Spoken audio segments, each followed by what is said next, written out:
Hello guys, ഇന്ന് ഞാൻ മാത്രമുള്ളൂ introduction പറയാൻ വേണ്ടിയിട്ട്. എൻ്റെ കയ്യിലിരിപ്പുണ്ട് തന്നെ. എനിക്ക് കുറച്ച് ദിവസമായിട്ട് ഭയങ്കര വേദനയായിരുന്നു. എനിക്ക് കുറച്ച് മരുന്ന് കഴിച്ച് ബെറ്ററായി നടക്കാറൊക്കെ ആയി കഴിഞ്ഞപ്പോഴത്തേനും ഞാൻ മരുന്നിലൊക്കെ ഇച്ചിരി സ്ലോ ആക്കി. അപ്പോൾ പിന്നെ പക്ഷെ കുഴപ്പമില്ല, 2-3 ദിവസമൊന്നും കുഴപ്പമില്ല, 2-3-4 ദിവസം കുഴപ്പമില്ലായിരുന്നു. പിന്നെ ഇന്നായപ്പോൾ ഭയങ്കര വേദനയായിട്ട് ഒട്ടും വയ്യായിരുന്നു. രാവിലെ കുറച്ച് നേരം എഴുന്നേറ്റുള്ളൂ. അതിൻ്റെ ഒരു ഇതാണ് എഫക്റ്റ് എൻ്റെ മുഖത്ത് കാണുന്നത്. കുറേ കരയൊക്കെ ചെയ്ത് വേദനയായിട്ട്. അപ്പോൾ ഞാൻ കുറേ മരുന്നുകളും കാര്യങ്ങളും വെള്ളവും മരുന്ന് വെള്ളം അങ്ങനത്തെ കുറേ കാര്യങ്ങളൊക്കെ തന്നു. ചൂട് വെച്ച് മസാജ് വെച്ച് ചെയ്ത് തന്നു. അങ്ങനെയൊക്കെ ചെയ്തു തന്നു. അവസാനം ഒരു സംഭവം ഉണ്ടാക്കിക്കൊണ്ട് വന്നിട്ടുണ്ട്. എന്താണെന്നല്ലേ കാണിച്ചു തരാം. ബാ അച്ഛാ, എന്താണ് കയ്യിൽ? ഒരു ആയുർവേദത്തിൽ ഇനി പൂച്ചിടുക എന്ന് പറയും. പിന്നെ നമ്മൾ എന്താ പറയുന്നത്, മുറിവിന് കെട്ടുക, എന്തൊക്കെയോ പറയും. സംഗതി എന്ന് വെച്ചാൽ നീര് വലിയാൻ വേണ്ടിയിട്ടും നീർക്കെട്ട് മാറാൻ വേണ്ടിയിട്ടുള്ളൊരു മരുന്നാണ് ഇത്. അപ്പോൾ അത് നമ്മുടെ ഡോറയ്ക്ക് ഇട്ട് കൊടുക്കാൻ വേണ്ടി, ഡോറയുടെ കാലിൽ വലത്തെ മുട്ടിനാണ് കൂടുതൽ പ്രശ്നം. വേദന വലത്തെ മുട്ടിനാണെങ്കിലും നീര് കൂടുതലും എനിക്ക് ഡ്രസ്സ് ഇച്ചിരി കൂടെ ഇതാക്കട്ടെ. ജസ്റ്റ് ഇത് നമ്മുടെ മുരിങ്ങയിലയുണ്ട്, പിന്നെ മറ്റേ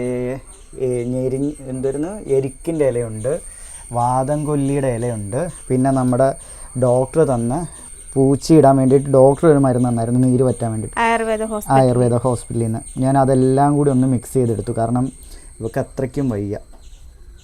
3 ദിവസമായിട്ട് ഇപ്പോൾ വയ്യാണ്ടിരിക്കുമോ, 3 ദിവസമായി വയ്യാതായിട്ട്. ഇന്നലെ പക്ഷെ കുറച്ചുകൂടെ നല്ല മാറ്റം. അത് കുറേ നേരം ഇരുന്നിട്ടാണ് ഇന്നലെ തന്നെ മാറ്റം വന്നത്. കുറേ നേരം ചൂട് വെച്ച് മസാജ് ചെയ്തതിനൊക്കെ ശേഷം ഇന്നലെ മാറ്റം വന്നത്, അല്ലാതെ പെട്ടെന്ന് വന്നതല്ല. ഇന്നതെല്ലാം ചെയ്തിട്ടും പ്രയോജനമില്ലായിരുന്നു. പുള്ളിക്കാരി മെഡിസിൻ കഴിക്കുന്നതിൽ ഉഴപ്പ് കാണിച്ചു. അത് ഞാൻ പറഞ്ഞായിരുന്നു.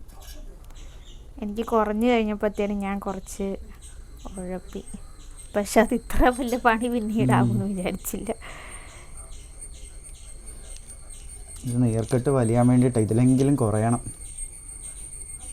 ഓണമൊക്കെ വരുന്നത്, വേദന. ഓണത്തിൻ്റെ മാത്രമല്ല, നമുക്ക് ഇവൾക്ക് വയ്യാതായതിനു ശേഷം വീഡിയോ ഒന്നും എടുക്കാൻ പറ്റുന്നില്ല. ഇപ്പം നമ്മൾ ഷോർട്ട് ഫിലിം അടുത്തൊരു ഷോർട്ട് ഫിലിമിൻ്റെ ഷൂട്ട് തുടങ്ങാൻ വേണ്ടി എല്ലാം റെഡിയാക്കി വെച്ചിരുന്നേ. അപ്പം ഇവൾക്ക് വയ്യാതായി കഴിഞ്ഞപ്പോഴത്തേക്കും നമുക്കൊന്നും ചെയ്യാൻ പറ്റാത്ത സാഹചര്യമായിപ്പോയി. 2 ചാനലിലും വീഡിയോ ഇടാൻ പറ്റുന്നില്ല. ആകെയുള്ള നമ്മുടെ വരുമാനം യൂട്യൂബിലെ വരുമാനം.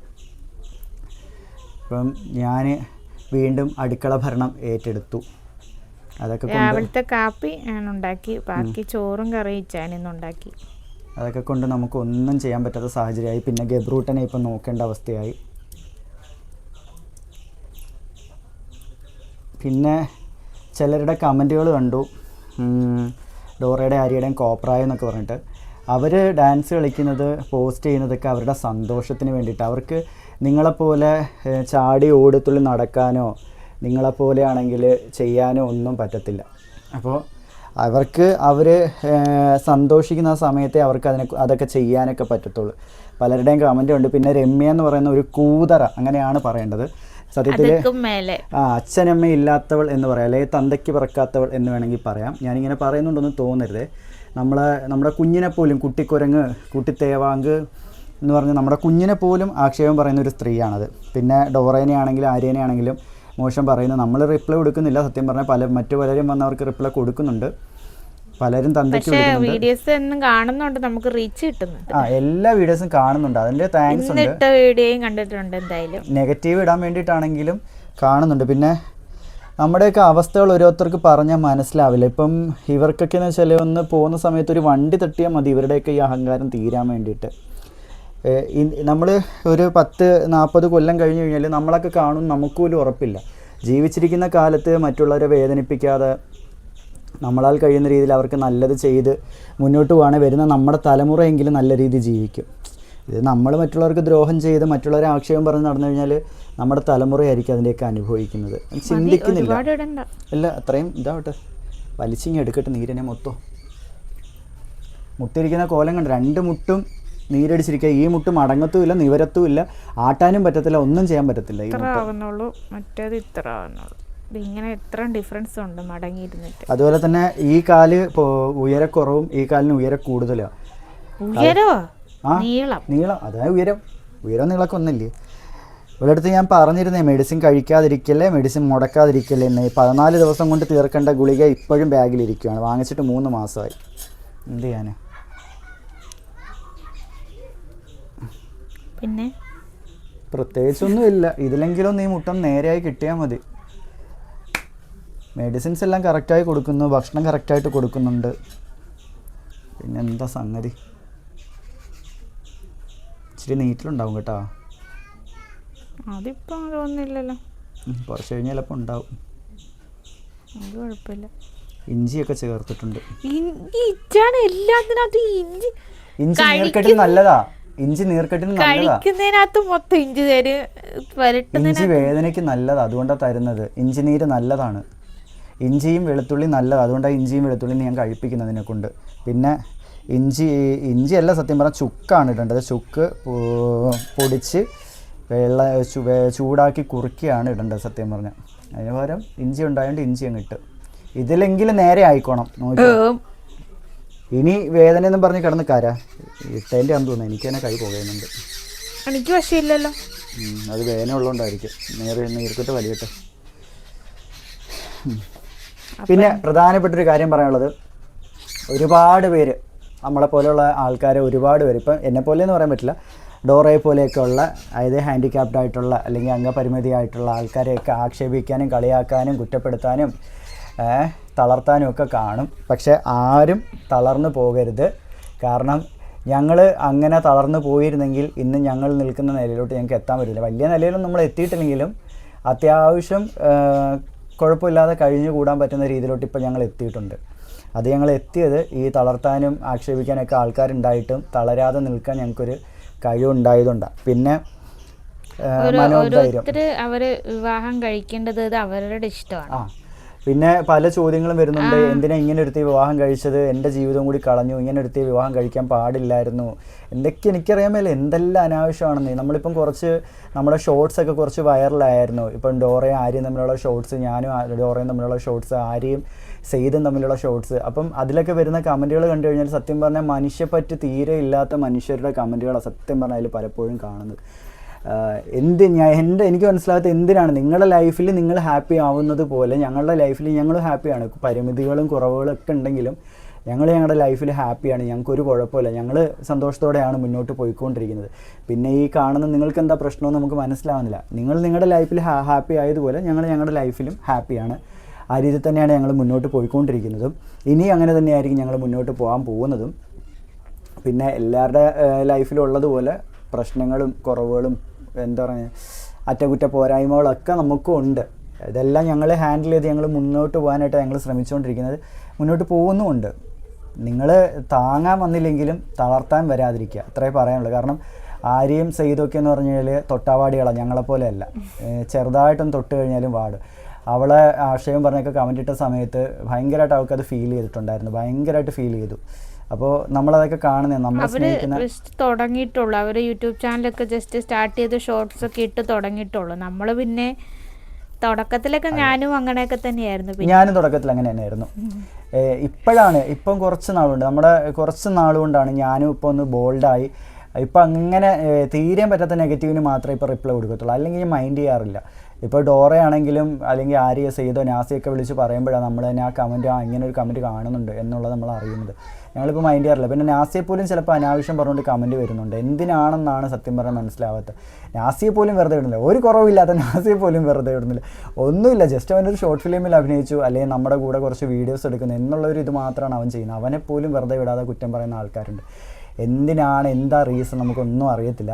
അപ്പോൾ എനിക്ക് ഒരു കാര്യം മനസ്സിലായെന്ന് വെച്ചാൽ മനുഷ്യൻ്റെ വളർച്ച കാണുന്ന സമയത്ത് അസൂയ വരുന്ന കുറച്ച് ആൾക്കാർ നമുക്ക് ചുറ്റുമുണ്ട്. മനുഷ്യർ വളരുമ്പോഴാണ് അവർക്ക് ശത്രുക്കൾ കൂടുന്നതും അവരെ വെറുക്കുന്ന ആൾക്കാർ കൂടുന്നത്.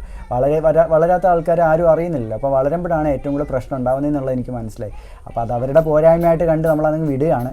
പിന്നെ എന്താ പറയുക, നിങ്ങൾക്ക് കാണാൻ താല്പര്യം ഇല്ലെങ്കിൽ വീഡിയോസ് കാണണ്ട. നിങ്ങൾക്ക് ഇഷ്ടപ്പെടുന്നെങ്കിൽ ഓക്കെ, നിങ്ങൾ ഇഷ്ടപ്പെടുന്നില്ലെങ്കിൽ നിങ്ങൾ സ്കിപ്പ് ചെയ്യുക അല്ലെങ്കിൽ ബ്ലോക്ക് ചെയ്യുക, റിപ്പോർട്ട് അടിക്കുക, അതല്ലെങ്കിൽ റെസ്ട്രിക്ഷൻ ഓപ്ഷൻ ഉണ്ട് അതിലിടുക. എന്ത് വേണമെങ്കിലും നിങ്ങൾക്ക് ചെയ്യാനുള്ള ഓപ്ഷൻ ഉണ്ട്. വെറുതെ മറ്റുള്ളവരെ വേദനിപ്പിക്കാൻ വേണ്ടി നിങ്ങൾ ഓരോന്ന് വാരി വലിച്ചിടാതിരിക്കുക. നിങ്ങളുടെ തന്നെ നിലവാരം താഴോട്ട് പോവുക ചെയ്യണം, അത്രയേ ഉള്ളൂ പറയാനായിട്ട്. പിന്നെ ഞാൻ അഹങ്കാരിയാണെന്നും എന്തൊക്കെയോ പറഞ്ഞ് കമൻറ്റുകൾ വരുന്നുണ്ട്. എനിക്ക് അഹങ്കരിക്കേണ്ടതായിട്ട് എന്താ എനിക്കുള്ളതെന്ന് എനിക്ക് അറിയില്ല സത്യത്തിൽ. എൻ്റെ കുഞ്ഞൊരു ഹാർട്ട് പേഷ്യൻ്റാണ്. എൻ്റെ ഭാര്യ എഴുന്നേറ്റ് നല്ല രീതിയിൽ നടക്കാൻ പറ്റാത്ത ഒരുത്തിയാണ്. ഞാൻ ഒരു വെൽഡ് ചെയ്തൊരു ഷെഡിനകത്താണ് ഞങ്ങൾ താമസിക്കുന്നത്. നമ്മൾ വീഡിയോ എടുക്കുന്നത് നമ്മുടെ സാധാരണ ഒരു ഫോണിലാണ്. ഞാൻ ഒരു വാൾവിന് ചുരുക്കമുള്ളൊരു പേഷ്യൻ്റാണ്. എപ്പോൾ വേണമെങ്കിലും അറ്റാക്ക് വരുന്ന രീതിയിലുള്ള ഇരിക്കുന്ന ഒരു വ്യക്തിയാണ് ഞാൻ. പിന്നെ നമ്മൾ എന്തിനാണ് അഹങ്കരിക്കുന്നത് എനിക്ക് മനസ്സിലാവാത്തത്. അഹങ്കരിക്കാനായിട്ട് സത്യം പറഞ്ഞാൽ എനിക്കൊന്നുമില്ല, ഒരു കാര്യവും എനിക്കില്ല. എന്താ പറയുന്നത്, ഒരു വട്ടം ചെറിയ രീതിയിൽ അറ്റാക്കിൻ്റെ സിംറ്റംസ് ഒക്കെ കാണിച്ചിട്ടുള്ളൊരു വ്യക്തിയാണ് ഞാൻ. മിക്കപ്പോഴും എനിക്കാണെങ്കിൽ എന്താ പറയുന്നത് ആസ്മ അറ്റാക്ക് വരാറുള്ളതാണ്. ആസ്മ അറ്റാക്ക് വന്നിട്ട് ഞാൻ ICUലൊക്കെ അഡ്മിറ്റ് ആയിട്ടുള്ള ഒരു വ്യക്തിയാണ്. അപ്പോൾ ഇത്രയും വയ്യാതെ അല്ലെങ്കിൽ എനിക്ക് ചുറ്റുമുള്ളവർക്ക് പോലും ഇത്രയും ബുദ്ധിമുട്ടുണ്ട്. അപ്പം അങ്ങനെയുള്ള ഇരിക്കുന്ന ഞാൻ എന്ത് കണ്ടിട്ടാണ് അഹങ്കരിക്കേണ്ടതെന്ന് എനിക്കറിയില്ല. പിന്നെ എന്താണ്, പണം വന്നപ്പം അഹങ്കാരം കൂടി എന്ന് പറയുന്നു. എന്ത് പണമാണ് വന്നതെന്ന് എനിക്ക് മനസ്സിലാവുന്നില്ല, എത്ര രൂപ വന്നതെന്ന് എനിക്ക് മനസ്സിലാവുന്നു. ഞങ്ങൾക്കിവിടെ യൂട്യൂബിൽ, ഞാൻ ഓപ്പണായിട്ട് പറയാം, നമുക്കിവിടെ യൂട്യൂബിൽ കിട്ടുന്ന പേയ്മെൻ്റ് എന്ന് പറയുന്നത് ചിലപ്പം 15 രൂപ കിട്ടും, അല്ലെങ്കിൽ ചിലപ്പം 17 രൂപ കിട്ടും. ഇതിൽ കൂടുതൽ നമുക്ക് ഈ നിമിഷം വരെ ഒന്നും കിട്ടിയിട്ടില്ല. നമുക്ക് മാക്സിമം പോയാൽ കിട്ടുന്നത് 15-17, ചില മാസങ്ങളിൽ ഞങ്ങൾക്ക് കിട്ടുന്നത് 8000 രൂപ. നിങ്ങൾക്ക് അറിയാവുമെന്ന് എനിക്കറിയത്തില്ല, വീഡിയോസിന് ചിലപ്പോൾ റീസ് ഇല്ലാത്തപ്പോൾ. കഴിഞ്ഞ മാസം ഞങ്ങൾക്ക് കിട്ടിയത്, കഴിഞ്ഞ മാസത്തെ പേയ്മെൻറ്റ് എന്ന് പറയുന്നത് 11 രൂപയാണെന്ന് തോന്നുന്നു കഴിഞ്ഞ മാസത്തെ പേയ്മെൻറ്റ്. കാരണം ഷോർട്ട് ഫിലിമിൻ്റെ തിരക്കും കാര്യങ്ങളൊക്കെ ആയിട്ട് നടന്നതുകൊണ്ട് നമുക്കാണെങ്കിൽ വീഡിയോസ് ഒന്നും ഇടാൻ പറ്റില്ല. അതുകൊണ്ട് നമുക്ക് അതിനകത്ത് നിന്ന് പേയ്മെൻറ്റ് കിട്ടിയില്ല. പിന്നെ കേരള പ്രദേശത്തിന് ഇതുവരെ നമുക്ക് പേയ്മെൻറ്റ് കിട്ടി തുടങ്ങിയിട്ടില്ല. കാരണം നമ്മുടെ മോണിറ്റൈസേഷനും കാര്യങ്ങളും കംപ്ലീറ്റ് ആയെങ്കിലും നമ്മൾ വീഡിയോസ് ഒന്നും കറക്റ്റായിട്ട് അതിനകത്ത് ഇട്ടിട്ടില്ലായിരുന്നു. അതുകൊണ്ട് അതിനകത്തുനിന്നുള്ള പേയ്മെൻറ്റ് നമുക്ക് കിട്ടാറുമില്ല. ചുരുക്കി പറഞ്ഞു കഴിഞ്ഞാൽ ദാരിദ്ര്യത്തിലാണ് നമ്മൾ പോയിക്കൊണ്ടിരിക്കുന്നത്. പിന്നെ എന്ത് അഹങ്കാരം കാണിക്കണമെന്ന് അറിയത്തില്ല. നമ്മളിങ്ങനെയൊക്കെ ആണെങ്കിൽ പോലും എന്നെക്കൊണ്ട് കഴിയാവുന്ന രീതിയിൽ നമ്മളെ അതായത് ഞങ്ങളെപ്പോലുള്ള ആൾക്കാരെ ഞങ്ങൾ സഹായിക്കുന്നുമുണ്ട്. ഇപ്പം കുഞ്ഞുങ്ങളെ ഹോസ്പിറ്റലിൽ കൊണ്ടുപോകാൻ പൈസ ഇല്ലെന്ന് പറഞ്ഞ് വിളിച്ച് ചോദിക്കുന്നവർക്ക് കൊടുക്കാറുണ്ട്. ഒരു നേരത്തെ ഭക്ഷണമെങ്കിലും എന്നെക്കൊണ്ട് കഴിയാവുന്ന അത്രയും പേർക്കും ഒരു നേരത്തെ ഭക്ഷണമെങ്കിലും ഞാൻ കൊടുക്കാൻ ശ്രമിക്കാറുണ്ട്. എന്നെക്കൊണ്ട് കഴിയാവുന്ന രീതിയിൽ എൻ്റെ മുന്നിലേക്ക് വരുന്നില്ല, ഞാൻ കാണുന്ന ആൾക്കാരെ ഞാൻ മാക്സിമം സഹായിക്കാറുണ്ട്. അപ്പോൾ ഇങ്ങനെയൊക്കെയാണ് എൻ്റെ ജീവിതം പോകുന്നത്. ഞാൻ മാത്രമല്ല, നാസിയാണെങ്കിലും ഡോറയാണെങ്കിലും ഡോറയുടെ അമ്മയാണെങ്കിലും എല്ലാം അങ്ങനെ തന്നെയാണ്. ഞങ്ങളൊക്കെ നല്ല രീതിയിൽ ബുദ്ധിമുട്ടും കഷ്ടപ്പാടും വിശപ്പും ഒക്കെ അറിഞ്ഞ് വളർന്നിട്ടുള്ള ആൾക്കാരാണ്. നല്ല രീതിയിലെന്ന് വെച്ചാൽ നല്ല രീതിയിൽ എൻ്റെ കുഞ്ഞിന് പാൽപ്പൊടി മേടിക്കാൻ പോലും പൈസ ഇല്ലാണ്ട് ഓടി നടന്ന സിറ്റുവേഷൻ ഞങ്ങൾക്ക് ഉണ്ടായിട്ടുണ്ട്. അപ്പോൾ ഇത്രയും കഷ്ടപ്പാടിൽ കഴിഞ്ഞിട്ടുള്ള ഞങ്ങളാണ്. ഞങ്ങൾക്ക് ഒരിച്ചിരി പൈസ കിട്ടുന്ന സമയത്ത് ഞങ്ങൾ അഹങ്കരിക്കും എന്ന് പറയുന്നത് സത്യം പറഞ്ഞാൽ അതൊക്കെ അല്പത്തരമായിട്ട് എനിക്ക് തോന്നിയിട്ടുള്ളൂ. ഞങ്ങൾക്ക് അതിൻ്റെ ആവശ്യമില്ല. പിന്നെ അഹങ്കരിക്കാനും മാത്രമുള്ള പേയ്മെൻറ്റും നമുക്ക് കിട്ടുന്നില്ല. 8 രൂപ, 15 രൂപ, 17 രൂപ, ഇതിനകത്ത് നിന്ന് എന്ത് അഹങ്കരിക്കാനാണ്? എനിക്ക് ലോണും കാര്യങ്ങളുണ്ട്, പലിശയ്ക്കൊക്കെ എടുത്തിട്ടാണ് നമ്മൾ ഈ വീട് വെച്ചത്. അപ്പോൾ അതിൻ്റെ അടവുകൾ തന്നെ ഏകദേശം എങ്ങനെ പോയാലും 11 രൂപ 10 രൂപയോളം അതിൻ്റെ അടവുകൾ തന്നെ ഉണ്ട്. അപ്പോൾ ഈ 8 രൂപ 7 രൂപയ്ക്ക് കിട്ടുന്ന സമയത്ത് നമ്മൾ ഈ അടവുകളും കൂടി ഇതിനകത്ത് നികത്തണം, ചിലവ് നോക്കണം, കുഞ്ഞിൻ്റെ ചികിത്സ നോക്കണം, ഡോറയുടെ ചികിത്സ നോക്കണം, പിന്നെ നമ്മുടെ കറണ്ട് ബില്ല്, വെള്ളത്തിൻ്റെ ബില്ല്, അങ്ങനെയുള്ള കാര്യങ്ങൾ. അപ്പം ഇതെല്ലാം നമ്മൾ ഓടിച്ചു കൊണ്ടുപോകേണ്ടത് ഈ ഒരു തുകയ്ക്കകത്താണ്. നിങ്ങളൊന്ന് ചിന്തിച്ച് നോക്കുക, ഈ 8 രൂപ 7 രൂപയൊക്കെ കിട്ടുന്ന സമയത്ത് ഈ 11 രൂപ അടവ് കഴിഞ്ഞിട്ട് ബാക്കിയുള്ള ഇത്രയും ചിലവുകൾ എങ്ങനെ നടത്തും എന്നുള്ളത് നിങ്ങളൊന്ന് ചിന്തിച്ച് നോക്കുക. ഭയങ്കര കഷ്ടപ്പാടിൽ നമ്മൾ ഓരോ ദിവസം മുന്നോട്ട് പോകുന്നത്. ഓരോ ദിവസം എന്ന് വെച്ചാൽ പിടിച്ചാണ് ഞങ്ങൾ ചിലവ് നടത്തുന്നത്. അപ്പോൾ ഞങ്ങൾ എന്ത് കണ്ടിട്ട് അഹങ്കരിക്കണം എന്നാണ് പറയുന്നത്? എനിക്കറിയില്ല. അഹങ്കാരിയാണെന്നാണ് എന്നെ വിശേഷിപ്പിക്കുന്നത്. പിന്നെ എൻ്റെ സംസാര രീതിയാണ്, ഞാൻ പണ്ട് തൊട്ട് ഇങ്ങനെയാണ് സംസാരിക്കുന്നത്. നമ്മുടെ വീഡിയോസ് സ്റ്റാർട്ടിങ് തൊട്ട് എടുത്ത് നോക്കിയാൽ അറിയാം. അപ്പോൾ നിങ്ങളോട് സംസാരിച്ചിരുന്ന് ഞങ്ങൾക്ക് ഇവിടെ ഒരു മുട്ടൻ പണി കിട്ടി. എന്താണെന്ന് വെച്ചാൽ ഞങ്ങളുടെ കോളിഫ്ലവർ കരിഞ്ഞു പോയി. സമയം ഇപ്പോൾ നോക്കി നിങ്ങൾ 5:15 5:15 എത്രയായി? അയ്യോ 6:15. നിങ്ങൾക്കൊരു കാര്യം അറിയാമോ? ഈ നിമിഷം വരെ ഞങ്ങൾ ഊണ് കഴിച്ചിട്ടില്ല. ഞങ്ങൾ കറി വെച്ചുകൊണ്ടിരിക്കുകയായിരുന്നു. ഞാൻ കോളിഫ്ലവർ ഒന്ന് മെഴുക്കും പുരട്ടി കരൾ കിട്ടിയായിരുന്നു, കോഴിയുടെ കരൾ. അതെടുത്ത് ഒന്ന് പരട്ട് പോലെ വെക്കാൻ വേണ്ടിയിട്ട് അതുകൊണ്ട് കഴുകിയെല്ലാം വൃത്തിയാക്കി വെച്ചപ്പോഴാണ് ഇവർക്ക് ഈ മരുന്ന് ഇട്ട് കൊടുക്കാൻ വേണ്ടി ഞാൻ ഇങ്ങോട്ട് വന്നത്. ഞങ്ങളിതുവരെ ഒന്നും കഴിച്ചില്ല സത്യം പറഞ്ഞു. ഡോർക്ക് വയ്യാതിരിക്കുകയായിരുന്നു. പിന്നെ നമ്മുടെ നാസിയുടെ പെങ്ങളുടെ മോക്കൊരു ചെറിയ ആക്സിഡൻറ്റ് പറ്റി. ഞാൻ അങ്ങനെ അങ്ങോട്ട് പോയിരിക്കുക. വന്നപ്പോൾ ഇത്രയും ലേറ്റായി. കറി വെക്കാൻ വേണ്ടി എടുത്ത് വെച്ചപ്പോഴാണ് വിളിച്ചു പറയുന്നത് ഇതുപോലെ ആക്സിഡന്റ് ആയിരുന്നു. പിന്നെ ഞാൻ പെട്ടെന്ന് അങ്ങോട്ടങ്ങ് പോയി. അതുകൊണ്ട് പിന്നെ നമുക്കൊന്നും വെക്കാൻ പറ്റില്ല. നമ്മുടെ ഡോറേനെ നമ്മൾ എപ്പോഴും കൊണ്ടുവന്ന് നമ്മൾ പറഞ്ഞിട്ടുണ്ടല്ലോ, ഡോറേനെ കാണിക്കുന്ന, ഡോറയ്ക്ക് ഒരു ബുദ്ധിമുട്ടോ നമ്മുടെ കുഞ്ഞിനൊരു ബുദ്ധിമുട്ടോ നമ്മൾ ഓടി ചെല്ലുന്ന ഒരു ക്ലിനിക്കാണ് DKR ക്ലിനിക്ക് എന്ന് പറയുന്നത്. അത്യാവശ്യം നല്ല രീതിയിലുള്ള ട്രീറ്റ്മെൻറ്റാണ്. അപ്പോൾ തൊട്ടടുത്തായതുകൊണ്ട് കുഴപ്പമില്ലായിരുന്നു. അപ്പോൾ അതുകൊണ്ട് ഒന്നും ചെയ്യാൻ പറ്റിയില്ല സത്യം പറഞ്ഞാൽ. ഇനിയിപ്പം വേണം അത് അങ്ങോട്ട് വെച്ചിട്ട് ഇതങ്ങോട്ട് ഇട്ട് കൊടുക്കാൻ വേണ്ടി വന്നപ്പോഴേ ഈ വീഡിയോ എടുത്ത്. അപ്പോൾ ജസ്റ്റ് ഇങ്ങനെ പറഞ്ഞിരുന്ന സമയവും പോയി. ഒരു കരിഞ്ഞ മണം വരുന്ന ഞാനാ പറഞ്ഞു കറി വെച്ചിട്ടുണ്ടോ. അപ്പോൾ നമ്മൾ പറഞ്ഞു വന്നത് ഇത്രയേ ഉള്ളൂ. അഹങ്കരിക്കാനും മാത്രമുള്ള ഒന്നും നമ്മുടെ കയ്യിലിരിപ്പില്ല, ഒന്നും തന്നെ ഇല്ല. പിന്നെ അഹങ്കാരം എന്ന് പറയുന്നത് എൻ്റെ സംസാര രീതി ഇങ്ങനെയാണ്, ഞാൻ എല്ലാവരോടും ഇങ്ങനെ തന്നെയാണ് പെരുമാറുന്നതും സംസാരിക്കുന്നതല്ല. അതിനപ്പുറം എനിക്കെന്തെങ്കിലും അങ്ങനത്തെ ഒരു ഇതുണ്ടോ എന്ന് എനിക്കറിയില്ല. പിന്നെ ഞാൻ അത്യാവശ്യം മറ്റുള്ളവരോട് പെരുമാറുമ്പോഴും മറ്റുള്ളവരോട് സംസാരിക്കുമ്പോഴും ഇടപഴകുമ്പോഴും എല്ലാം അത്യാവശ്യം മെച്യൂരിറ്റിയോടെ തന്നെയാണ് ഞാൻ ഇടപഴകാനൊക്കെ ശ്രമിക്കാറുള്ളത്. അതിൻ്റെ രീതി എങ്ങനെ ആയതുകൊണ്ടായിരിക്കും, എനിക്കറിയില്ല. അപ്പോൾ ഇത്രയൊക്കെ ഉള്ളൂ പറയാനായിട്ട്, ഇതിൽ കൂടുതലൊന്നും പറയാനായിട്ടില്ല. അപ്പോൾ എല്ലാവർക്കും നമ്മുടെ വീഡിയോസ് ഇഷ്ടപ്പെട്ട് കഴിഞ്ഞാൽ ലൈക്ക് ചെയ്യുക, ഷെയർ ചെയ്യുക, സപ്പോർട്ട് ചെയ്യുക. അതുപോലെ തന്നെ നമ്മുടെ നെക്സ്റ്റ് വരുന്ന ഷോർട്ട് ഫിലിം നിങ്ങളെല്ലാവരും സപ്പോർട്ട് ചെയ്യണം. മിക്കവാറും നാളെ അല്ലെങ്കിൽ മറ്റന്നാൾ നമ്മുടെ ഷോർട്ട് ഫിലിമിൻ്റെ ഷൂട്ടിംഗ് എന്തായാലും അവസാനിക്കും. അപ്പം ഉടനെ തന്നെ ഷോർട്ട് ഫിലിം എന്തായാലും റിലീസ് ചെയ്യുന്നതായിരിക്കും. അപ്പോൾ എല്ലാവരും നമ്മുടെ ഇപ്പോഴത്തെ മറക്കില്ല മരിക്കോളം കണ്ട് സപ്പോർട്ട് ചെയ്തതുപോലെ നമ്മുടെ വരുന്ന ഷോർട്ട് ഫിലിമും കണ്ട് സപ്പോർട്ട് ചെയ്യുക. നിങ്ങൾ പ്രതീക്ഷിക്കാത്തൊരു വ്യക്തിയാണ് അതിനകത്ത് നായികയായിട്ട് വരുന്നത്. അപ്പോൾ ഇതുപോലുള്ള അതൊക്കെ ഉണ്ട്. അപ്പോൾ ഇതുപോലുള്ള നല്ല നല്ല വീഡിയോസ് വരുന്നതായിരിക്കും. കൂട്ടുകാരെ എല്ലാവരും ലൈക്ക് ചെയ്ത് ഷെയർ ചെയ്ത് സബ്സ്ക്രൈബ് ചെയ്യുക. അപ്പോൾ മറ്റൊരു വീഡിയോ ആയിട്ട് വരുന്നവരേക്കും ബൈ.